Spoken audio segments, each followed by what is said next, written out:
Eto na nga yung part 2 ng kaganapan ko nga pauwi nga ng Pilipinas. Hello people! Ako si Angge, isa akong domestic helper dito sa Hong Kong. Sa unang part nga ng vlog natin ay natigil nga tayo dun sa pag-antay ko nga nung bus sa sasakyan ko papuntang airport. Hindi na nga ako mapakali dyan dahil bumaba ako nga sa bahay ng mga amo ko bandang alas 6 at alas 10 naman ng gabi ang aking flight. Mga bandang alas 7 na nga nung makasakay nga ako ng bus papuntang airport galing dito sa may Wukay siya. At magbabiyahe nga ako more than 1 hour papuntang airport. Dito na nga ako pumesto dito sa may bandang taas ng bus at dito sa may bandang harapan para kitang-kita ko nga at makapag-video nga ako ng magandang view. Pero dahil gabi nga ang biyahe ko ay etat puro nga ilaw ang nakikita. Kinakabahan ako dito sa mga oras na to dahil 30 minutes nga na ang nakalipas, nakaalis na nga yung bus ay hindi pa rin kami nakakalayo sa Wukay siya. Matagal pa nga ang biyabiyahin ko papuntang airport kaya naman umidlip na lang muna ako para hindi na rin ako kabahan, kakantay nga ng oras. 8:22 na nga atang tansya na pagdating ko nga sa airport ay 8:30. Kaya nang pagkagising ko kanina sa pagkakaidlip ay sakto naman na malapit na nga kami sa airport, natatanggal na nga yung konting kaba ko. Kaya naman pagbaba ko nga sa bus ay takbo nga ako dali-dali dun sa may check-inan para may check-in ko nga itong mga bagahe ko. Pagkaiwan ko ng bagahe ko ay diretso na rin ako dito sa may immigration para magpa-check nga ng ibang gamit bago pumunta sa may boarding gate. Buti na lang talaga at na-delay nga ng 1 oras ang aking flight kaya naman hindi nga ako malilate at hindi na ako maghahabol ng oras. Siya na nga kaya ako medyo magulo nga itong mga video ko dahil nahihiya pa nga ako mag-video sa public. Dito nga ay papunta na nga kami sa may boarding gate namin dahil lumabas na nga sa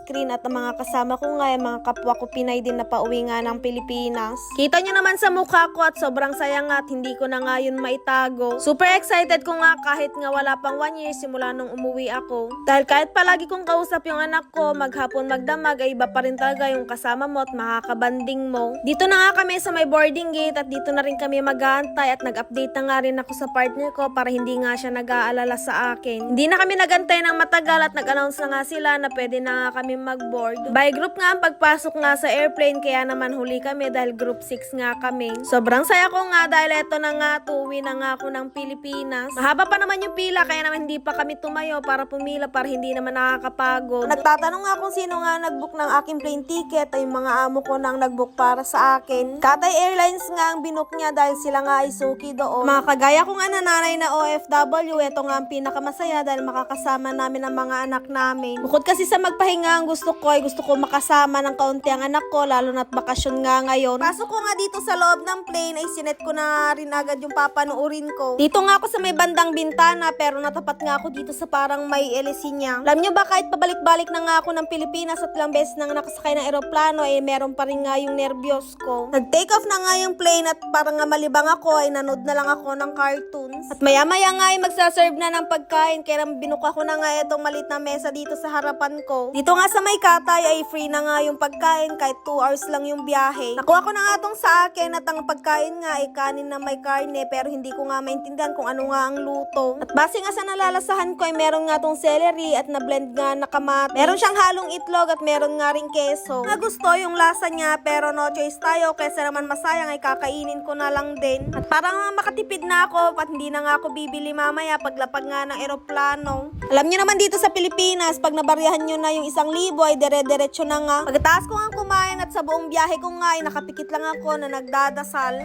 Nakaplay nga lang yung movie pero hindi naman ako nanunod at pinapakinggan ko lang. Hindi nga natanggal yung nervyos ko hanggang sa nakalapag nga yung eroplano dito sa may Maynila. After 2 hours nga ay sa wakas nakarating na rin dito sa Pilipinas. Kaya naman paglapag ng eroplano ay nagsitayuan na rin lahat ng pasahero. 1 AM na nga to at madaling araw nga dito sa Pilipinas. Paglabas nga sa eroplano ay dito naman sa immigration ng diretsyo. Pagkatapos ko mapatatakan yung passport ko ay dito naman ako sa may bandang belt na to at kukunin ko nga dito yung maleta ko. Tumagal din ako ng 1 oras dito bago ko nakuha yung 2 maleta ko. Lumabas na nga rin ako at tignan nyo naman napakadami nga ang nag-aantay sa pamilya nila. Hindi na nga ako nagpasundo sa akin gawa ng napakamahal nga ng pamasahe at napakahirap nga magbiyahe lalo na pag may kasamang bata. Hindi naman agad ako lumabas ng airport dahil nga madilim pa at natakot naman ako sumakay ng taxi papuntang Pasay. Kaya naman naantayin ko magliwanag bago nga ako lumabas. Mag-aalas 6 na nga at bago nga ako lumabas ng airport ay kumain nga muna ako dito ng lugaw. Nakakagulat nga ang presyo ng lugaw dito sa loob ng airport dahil etong isang maliit na mangkok ay nagkakahalaga na nga ng 150. Pagkatapos ko nga kumain ay lumabas na din ako at nag-book na nga rin ako ng Grab. Mas mura nga ni ang Grab kaysa naman yung taxi nga na nakukuha dun sa labas ng airport dahil sobrang mahal nga.